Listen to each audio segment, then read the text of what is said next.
مقدس شہروں میں گرمی بام عروج پر مکہ مکرمہ دنیا کا گرم ترین شہر، درجہ حرارت 50 ڈگری تک پہنچنے کا خدشہ۔ سعودی عرب میں موسم گرما کا زور اگست کے آخر یا سپتمبر کے پہلے ہفتے میں ٹوٹ جاتا ہے، مگر اس سال گرمی کی شدت میں تاحال کمی نہیں آ رہی۔ موسمیات کے ماہرین کا کہنا ہے کہ چہارشنبے کو مکہ مکرمہ دنیا کا گرم ترین شہر رہا، جہاں درجہ حرارت 50 ڈگری سینٹی گریڈ تک پہنچ جائے گی۔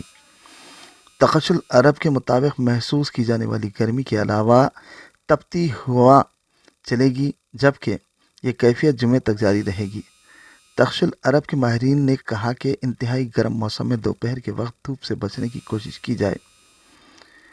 ادھر سعودی محکمہ موسمیات نے اسی طرح کی پیشگوئی مدینہ منورہ کے لیے بھی کی ہے، جہاں درجہ حرارت 48 ڈگری تک پہنچنے کا امکان پایا جاتا ہے۔ محکمے نے کہا کہ مدینہ منورہ شہر کے علاوہ العیش، خبیر، بدر اور وادی الفرع میں بھی گرم ہوا اور لو چلے گی۔